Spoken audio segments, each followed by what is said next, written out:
one of the world's most beloved monuments, a magnet for tourists, artists, poets, and lovers, a great symbol of national pride. But in the beginning, it was called a factory chimney, useless, monstrous, and mercantile. And it was only designed to last 20 years. Now, La Tour Eiffel, the Eiffel Tower, on Modern Marvels.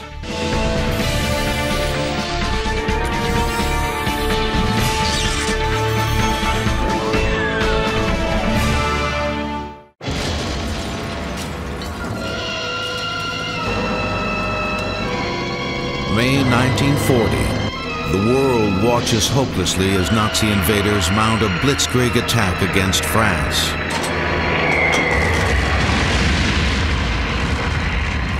And march triumphantly through the streets of Paris.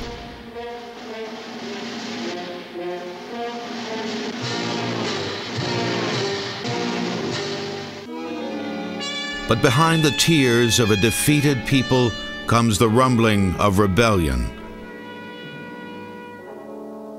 Enraged French citizens answer General de Gaulle's command and fight for freedom with an underground organization committed to sabotage and other acts of defiance. This resistance grew bit by bit, comprised of both men and women, regardless of political, moral, or religious persuasion. I became a founder of the Parisian Liberation Committee and the organization that directed the resistance and the national insurrection. Hitler himself visited France during the occupation. He marveled at the great monuments. He reveled in his conquest. Even the Eiffel Tower, 51 years old and over 1,000 feet tall, became a hostage as Germans exploited its great height, using the tower as an antenna to send coded radio signals to their armies. Ironically, the silhouette of the tower against the Paris skyline offered hope to the free French underground. It was a symbol of liberty, a symbol of France. Under the occupation, the idea predominated among all the French to know that one day one would be free to climb up the Eiffel Tower. When Allied troops finally liberated Paris, the handful of free Frenchmen celebrated by climbing the Eiffel Tower and unfurling the French tricolor flag. Down below, citizens spat and cursed at the fleeing Germans. But from the pinnacle of the tower, liberty, equality, and fraternity reclaimed its mantle of glory. For most of the world, the Eiffel Tower is France. It is light and hope, poetry and magic. Her complex geometry holds the dreams of lovers. The French may enjoy the distinct honor of having created and nurtured this international monument, but her home is in the hearts of free people everywhere.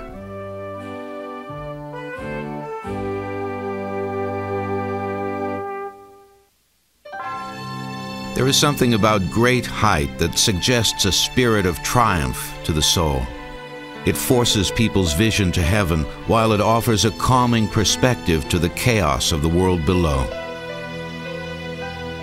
Throughout the ages, people have challenged architectural and engineering limits to achieve great structural height, sometimes to spy on enemies approaching from the distance, and at other times in an attempt to get closer to God. There are those who insist on finding practical applications for towers. They make good broadcast antennas, or they're a fine place for a revolving restaurant. But the real appeal of towers comes from a purer notion. Towers are a celebration of will. They speak to our ambitions. They are the joyous declaration that we exist. The world's best loved tower is the Eiffel Tower in Paris. Its soaring height, its delicate lines, its airy volume, all reflect the best part of the French spirit. Designed and built in 1880, it was the centerpiece in a celebration of the bloody French Revolution 100 years earlier. On July 14, 1789, in a flood of revolutionary passion, Parisian artisans led an attack against French aristocracy and stormed the Bastille, the infamous prison where the poor and politically incorrect were locked away. The insurrection spread across France and patriots rallied to the battle cry of freedom, the Marseillaise. Let us go, children of the fatherland. Our day of glory has arrived. Against us stands tyranny. The bloody flag is raised. Come together in the countryside to lower these savage soldiers. They come right into our arms to cut the throats of your sons, your country. To arms, citizens. Form your battalions. Let us march, that their impure blood should water our fields. This nationalistic eruption reverberated across Europe and set the stage for modern democratic movements. And the French people were justifiably proud of the positive contributions that their revolution had made. But a century later, the French ego was bruised after a devastating military defeat to Germany. The idea of mounting a spectacular international exposition seemed like a grand way to remember past glory and forget about contemporary setbacks. They were still sad because there was in 1870 a terrible war with Germany, and we had lost 2 provinces, Alsace and Lorraine. And for that, the French people were very pleased to have this exhibition to show they were very great. And you see, the country was quite rich. It was decided that there needed to be a centerpiece to the celebration, an artistic statement which would loom over the crowds. The bravado of the industrial age suggested an engineering accomplishment, a tower. The tower was important as something very clever in technology, you see. Nobody in the world was able to build a tower of 1,000 feet, you see. Lots of people tried in America. There were lots of plans of towers, but they never built them. A competition was held for a design. Architects from all over France submitted elaborate plans. The first one was done by a man called Maurice Coquelin. He was one of the first engineers in Gustave Eiffel's staff. Gustave Eiffel was France's premier architect-engineer. His reputation sprang from his visionary work on bridges. He explored the revolutionary concept of metal frame construction. His genius attracted the finest architects in France to his studio, and Eiffel's association with the project virtually guaranteed its funding and completion. 2 young engineers on Eiffel's staff, Maurice Coquelin and Émile Nogier, actually created the concept of the 300-meter tower for the 1890 exhibition in Paris.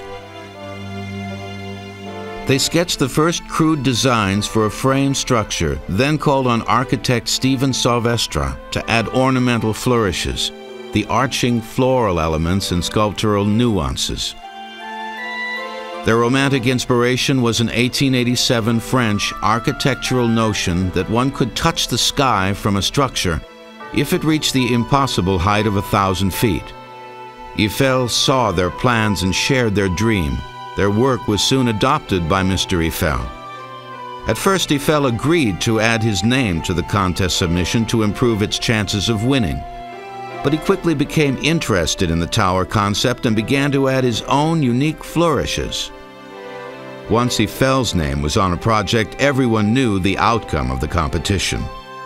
With his social and political connections, Eiffel was well equipped to push the project through the Parisian bureaucracy, and he had the technical ability to transform the project from a paper design to a 3-dimensional reality. The tower was designed to represent France's participation in the Industrial Revolution. As a symbol and as an engineering challenge, there was a lot riding on the success of the tower. But Eiffel was determined to exhibit the same innovative spirit in construction that he had employed in the design. One design entered in the tower competition for the French Revolution Centennial Exposition was for a 1,000-foot-high guillotine. The Eiffel Tower will continue in a moment on Modern Marvels.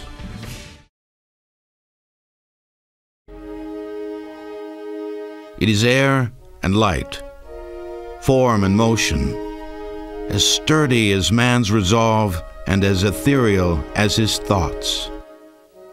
The Eiffel Tower is as much an idea of structure as it is an extraordinary physical monument.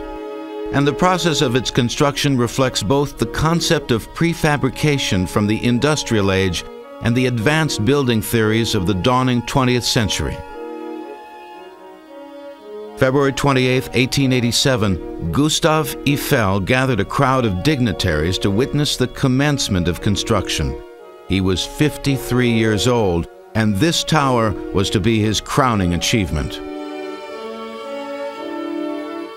As the ceremonies proceeded, 50 engineers were still drafting over 5,300 detailed blueprints for the 132 workmen at the site. It would take 4 months to lay the foundation for the legs. 2 pillars were set on 6.5-foot thick concrete slabs set 23 feet below ground. The remaining 2 legs were positioned so close to the Seine River that watertight metal dams were lowered into the damp earth so the concrete could set beneath the seeping water line. The square encompassed by the 4 legs was 426 feet on each side, broad enough to evenly distribute the structure's 7,000 tons of iron. Onto these foundations arose masonry bases embedded with 2 anchoring bolts for each of the 4 feet. From here, the legs would rise at a sharp 60-degree angle as hollow framework beams. The beams were made of angle brackets and flat bars riveted together with stiffeners attached to the sides. 4 of these assemblies combined to form the entire beam. The beam had the same structural dynamic as a series of interlocking cubes. And this is the genius of Eiffel's design. The framework support is as sturdy as solid stone, at only a fraction of the weight.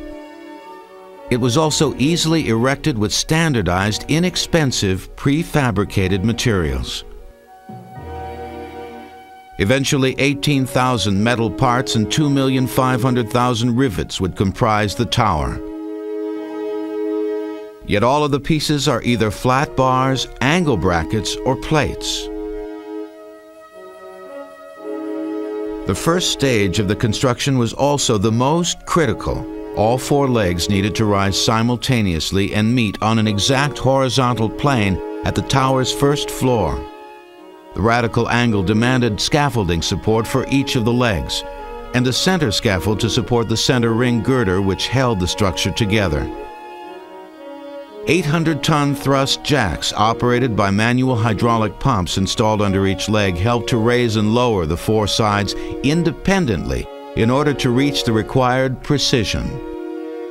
When this was achieved, Gustave Eiffel knew there was nothing that could stop the completion of his dream, although there were those who would try. Eiffel was annoyed by people who lived near the tower, who said that it will fall on their houses. And nobody would cover the risk. He covered it by himself. Likewise, many people feared that the tower would destroy the Paris skyline. When it was started to be constructed, some people tried to stop it, you see. And some painters, writers, architects wrote a letter saying it's a scandal. The Paris arts community saw the tower as a rude industrial imposition on the city's beauty. Dozens of French writers and painters attacked the tower in a public declaration. "I feel Paris is threatened," claimed one artist, "by this positively tragic lampstand issuing from her stomach." Eiffel responded with equal passion. "The tower will be the highest building ever raised by man," he exclaimed. "Will it not have a majesty of its own?"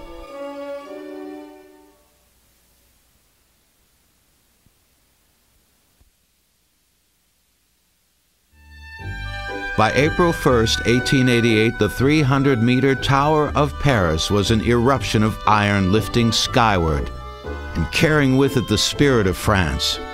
And finally, the general public, it seemed, was falling in love.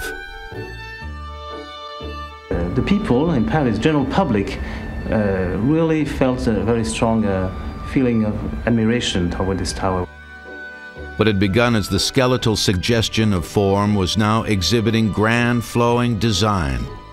The graceful rise of the legs, the arcing, decorative additions contrasting with the stern regimen of exposed bolts. Here was a work of art that spoke to an aggressive world preparing for dramatic change. The work progressed with lightning speed. Eiffel was mounting the operation as if he were conducting a war with crisp military precision.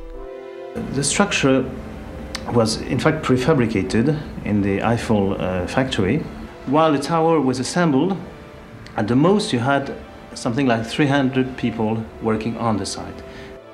Bits of the structure littered the site like scattered pieces of a child's erector set. Riveting teams worked in groups of 4 to keep up with the frantic pace. As soon as one load of iron was attached, 4 12-ton cranes would deliver more, crawling up the guide shafts where future elevators would soar. The second floor was finished a little over a year after the start of construction, and less than a year after that, on March 31st, 1889, the entire tower was complete. It had taken only 2 years, 2 months, and 5 days to build what would be the world's tallest structure for the next 40 years. And remarkably, there was not a single death as a result of the challenging and dangerous work. Eiffel himself was the first to climb the 1,710 steps to the summit and unfurl the French tricolor flag. Beneath him was the city of Paris. It seemed as if its soul was being funneled up the mighty legs of the tower and sprayed across the sky in a celestial celebration. When the 1889 Universal Exposition of Paris was officially opened, the glittering centerpiece was the 300-meter tower. Officials called it the greatest crowd flabbergasting machine ever built. But soon, it was simply known as the Eiffel Tower. The final height of the Eiffel Tower was 990 feet, or slightly more in hot weather when it expands, by another 7 inches. The Eiffel Tower will return in a moment on Modern Marvels. We now return to the Eiffel Tower on Modern Marvels.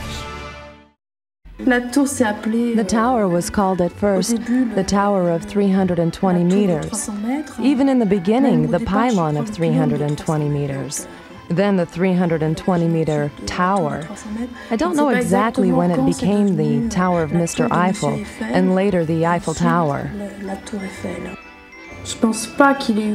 I think it escaped him that it would go any further than a very high, functional tower of great dimension. The Eiffel Tower is rooted in both the majestic and the mundane. It may have been the tallest structure on the planet, but it was equally cherished by Mr. Eiffel because of the tremendous personal income it generated. You know, Mr. Eiffel practically funded the construction of the tower. In fact, he paid for most of it, and he made a deal. He said, if you give me the right to work on it for 20 years, I'll agree to finance it 80%. If he had not believed in the success of his tower, he would not have jumped into this venture in which he succeeded so magnificently. Eiffel had a private apartment on the tower from which he conducted scientific experiments and met with important dignitaries. All the while, he could watch the elevators lifting nearly 2 million tourists to the top in the first year, representing over $1 million income to Eiffel, as he personally garnered the receipts from ticket sales. Eiffel could earn money with the people going up, and he made a great lot of money. He was very rich after. Eiffel were not at all an artist. He was an entrepreneur. Contrasting opinions of Mr. Eiffel spring from the multifaceted and conflicting nature of his character. He may not have been an artist, but his approach to metal frame construction established a structural aesthetic which is still admired today. He may have been a national hero after building the tower in 1889, but the next year he was convicted of profiteering in the failed French effort to construct the Panama Canal. The canal was the dream of French engineer Ferdinand de Lesseps, who had triumphed with his Suez Canal and was determined to duplicate the feat in Panama.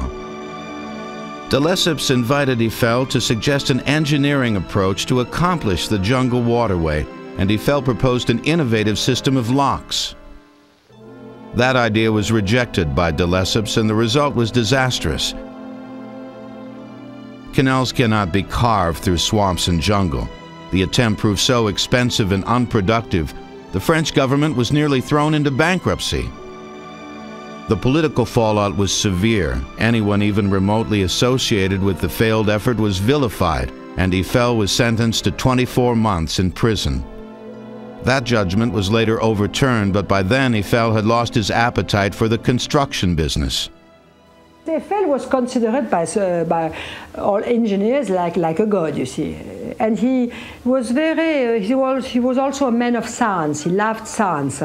And when, after the tower, he stopped building things. Instead, Eiffel, now 73 years old, dedicated himself to pure scientific study, specifically the exploration of aerodynamics.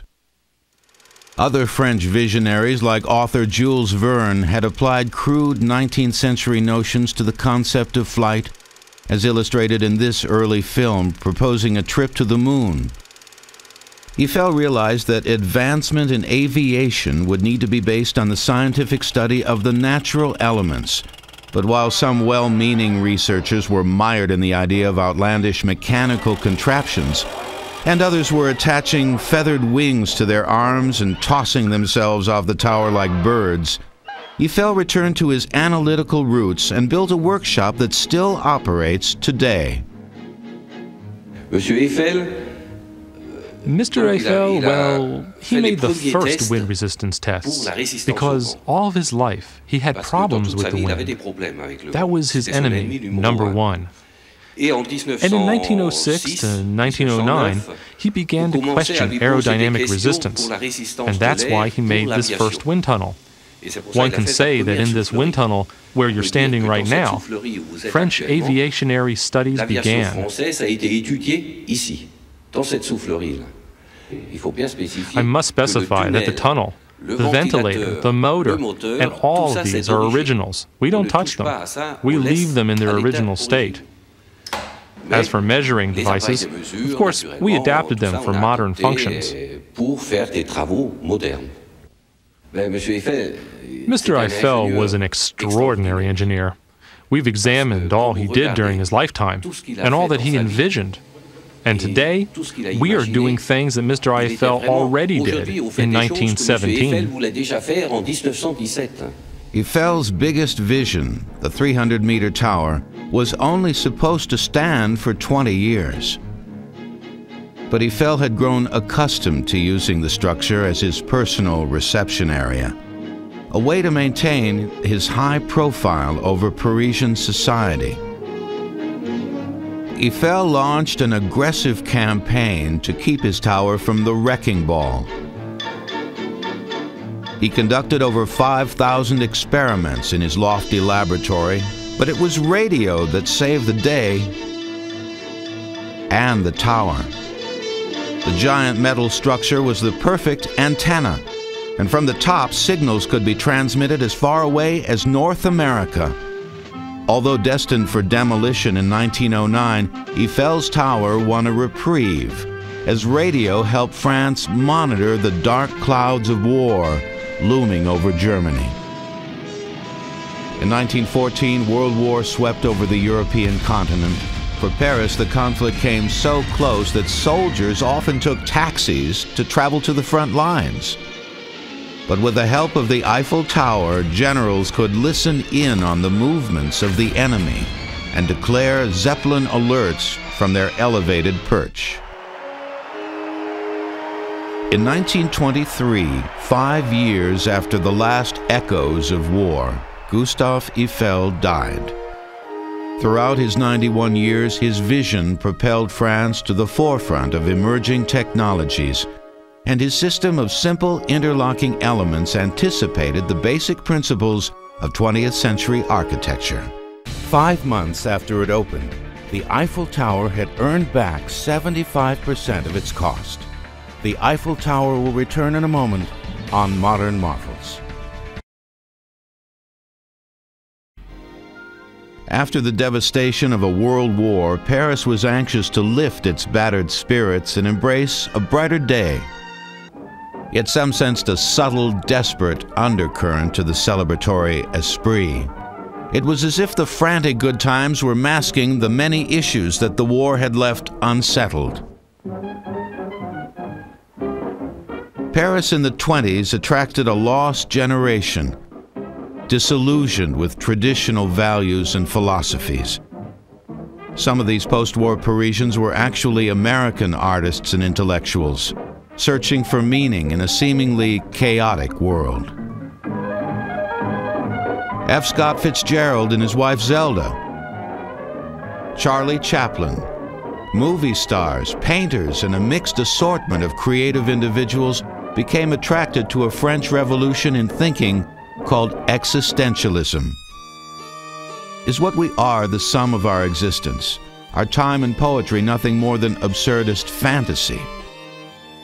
Darker themes of alienation started to emerge in the arts, and ironically, the tower provided a visual and symbolic link to a lighter and more stable time. After all, Eiffel had created weightless beauty from dense, heavy metal. A very reassuring concept. The Eiffel Tower is not only the iron composing it, but also what's inside, air, captured in a latticework of metal. Some visitors feel that they are in the middle of nowhere. The sensation suggests that it's not only the structure, but also its void, which is the essential material of the Eiffel Tower. The tower's bold composition seemed a poetic link between the 19th and 20th centuries. A link which would be brutally severed when fascism, racism, and systematic murder erupted from the ashes of Germany's defeat in the First World War.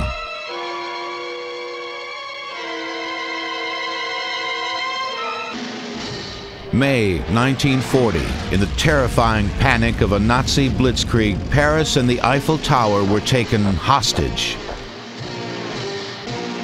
But German troops found it difficult to fully utilize the monument. Frenchmen had damaged the elevators. This sabotage kept even Hitler from savoring his conquest. There's a very famous photo. He's on the Trocadero, he looks at the tower, but he hasn't been on it. There were no lifts, couldn't go. Seeing the tower occupied by Nazis enraged French citizens. Parisians joined together in futile counterattacks. The Free French secretly conspired in the ancient Roman catacombs, which weave beneath the streets of Paris. Tunnels, hiding the bones of forgotten and vanquished Frenchmen throughout the centuries, were now also home to the resistance. There are subterranean passages that go underneath the French capital. The catacombs played an important role in the resistance. It was a means for us to travel across Paris without being seen, in order to be able to lead the Parisian insurrection on the offense. We derailed trains because those trains that went to the front lines of the Atlantic all went behind Paris. I participated in the sabotage of railroad tracks that were obviously meant for trains that transported soldiers.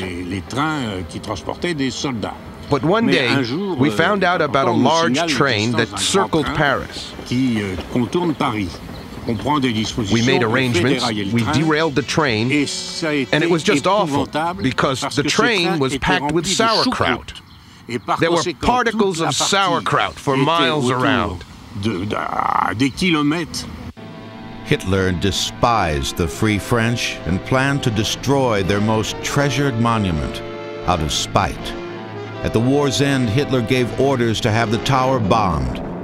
But General von Cholitz, who had fallen in love with the city of Paris, gave Eiffel's Tower an unauthorized reprieve.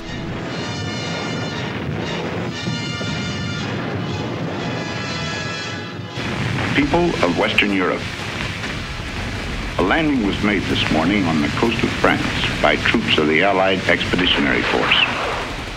The hour of your liberation is approaching.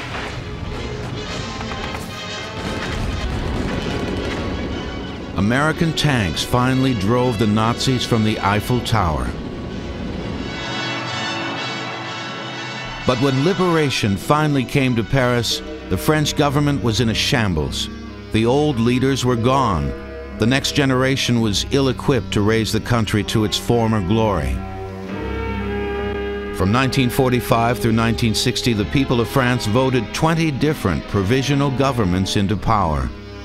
It was political chaos until General Charles de Gaulle was finally persuaded to lead the country out of post-war calamity. Only a man of his strength and broad appeal could have saved the Republic. De Gaulle rallied the disheartened country and gave France back its spirit. Its soul, however, had always been protected in the giant gilded cage of the Eiffel Tower. But just as France needed a new vision for the second half of the 20th century, the Eiffel Tower needed a new commitment to its care and maintenance if it were to stand at all.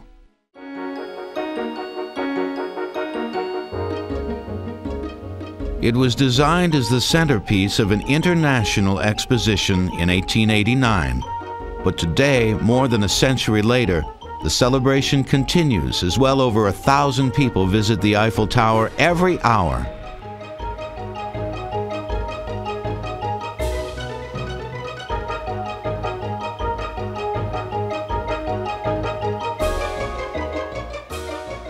There are 4 elevators to carry them to the top, one in each of the tower legs, rising at a steep 60-degree angle. The heart of the hoisting is actually hidden beneath the legs in a century-old catacomb. Here, complex contraptions rival Jules Verne's most elaborate fantasies. The original principle was to have water under pressure, pushing a piston that was pushing a dolly. The dolly was pulling the cable to heave the car up. The 100-year-old technology forms an animated mosaic, giving the impression that the lifting is done by a giant mechanical toy. These piston rings which are inside here, they're square cotton wreath about that big, which you press in, and they're greased with mutton fat. See it? See it? Very white, very nice one. Twice a week here, it smells like having a méchoui, you know, this North African roasted lamb. That's it. All technology works beautifully. That's leather. That's leather, same material. But it's compressed, it's shaped, with various shapes. It's true leather, and it's impregnated with oil which is made from the hooves of oxen.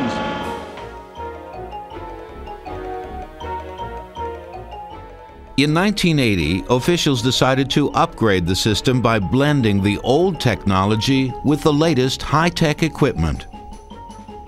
It's like mixing the engine of a Ferrari and the engine of a Mack truck. At the 3rd level, a second bank of elevators carry passengers vertically to the summit. Atop the structure, maintenance is non-stop. Every day, a small but determined team of 25 workers walk the narrow iron supports for the 18-month job of painting the tower. The process is the same today as when the tower was originally painted. Over 50 tons of paint is required to complete the task. a task that's repeated every 7 yeyears. I was 18 years old when I began this job in the air as an industrial painter. To work on the Eiffel Tower, such an important monument, I feel privileged and happy. But painters aren't alone on the elevated web of iron. Electricians also comb the tower. Personally, I'd much rather work up here than in an office. I think my friend agrees. Absolutely. I mean, we get to be outdoors. We like what we do. To be able to work on a monument like the Eiffel Tower is a privilege, I'd say. The exposed nature of the structure occasionally allows the elements to inflict damage. Water pipes can freeze and burst if not protected by the electrical system. There are heating bands with thermostats. As soon as the temperature falls below 40 degrees, the heating bands kick in. The piping is heated. But the main job of the electricians is to maintain the illuminated beauty. 360 light bulbs are constantly inspected and changed. Early evening, the sun casts its last golden pink rays over the city of Paris. The homes, the museums, the monuments and cathedrals, and the couples who gather on the tower.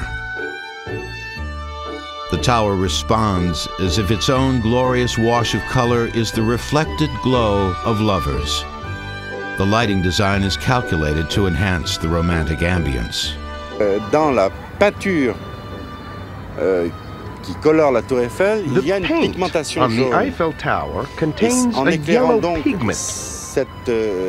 Lighting it with yellow light brings out the yellow pigment. That's been the major source of success in this operation. L'approche est complètement différente parce que is entirely different because night lighting must interpret the feeling, even the expression of the monument. Aussi l'expression même du monument. L'éclairage de la Tour Eiffel, c'est un The Eiffel Tower lighting seeks to validate the architecture of this star attraction in Paris. It's the star of Paris at night.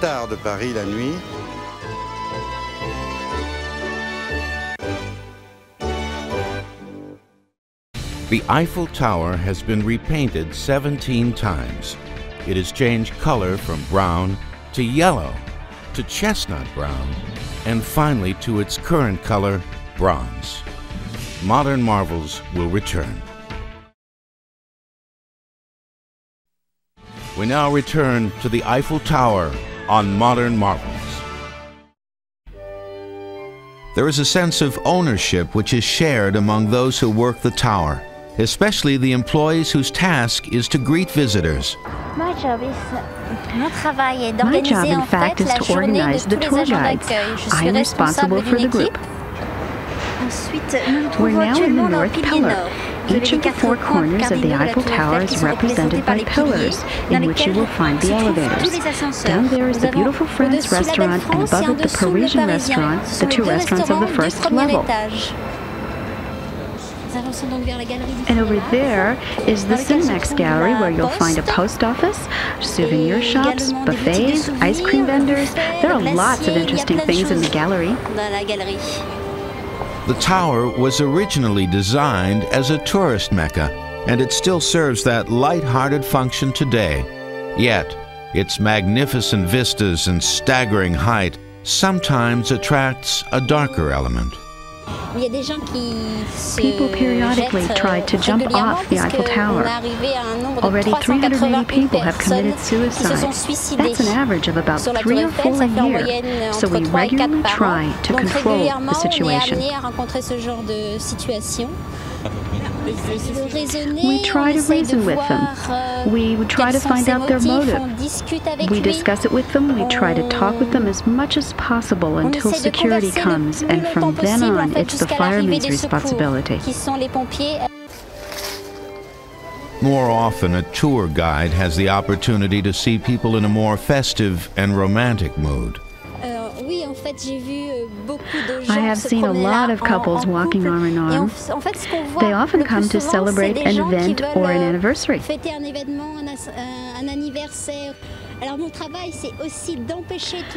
Our job also includes discouraging these people from riding on the Eiffel Tower. Most of the time we chase them and we try to catch them, and sometimes it's a little game between the tourists and ourselves. We are on the third floor of the Eiffel Tower in front of the Jules Verne restaurant. This restaurant is one of the symbols of Paris precisely because it's located way up on the third floor. There's only one Eiffel Tower, only one third floor. It's certainly the best location in the world unless there's a restaurant on top of Mount Everest. The ceremony and celebration of haute cuisine is a tradition on the tower extending back to its earliest days. And food is more than nourishment for the French. It is a passion. It happened about 6 months after I arrived in Paris. I informed my wife that I had a mistress. She just stared at me. And I said, she's an old mistress. She looked even more surprised. After about 5 minutes, I told her my mistress is the Eiffel Tower. Some artists paint, others work in stone, but Master Chef Alain Rex prefers pâté, practicing his culinary magic at the Jules Verne, an exclusive 4-star restaurant midway up the lofty height of the tower. The view of Paris really inspires me. It inspires me to create new dishes every day. We have 115 people employed in the Jules Verne restaurant alone. There's a lot of hustle and bustle, a lot of people. I love that. Armed with spatulas, whisks, paring knives, and soufflé cups, Chef Rex and his men fight for the honor of France.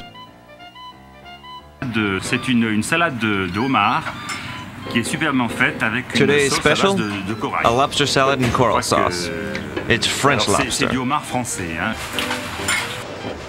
The tower was designed to inspire the common person to new visions. It also encourages the imaginations of artists to soar. At the Jules Verne restaurant, these two dynamics take flight. It is an appetizing blend that could only happen in the city of light.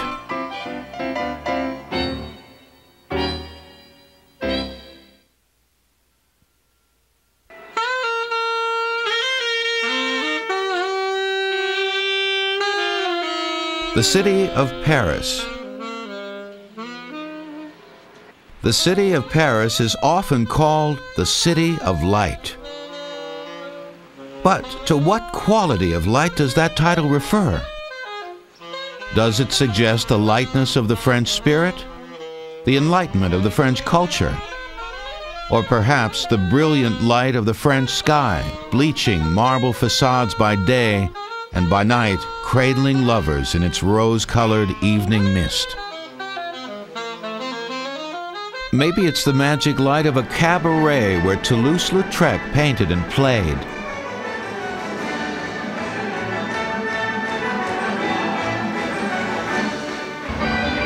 Or the glittering sparkle of a merry-go-round reflected in the eyes of the young at heart.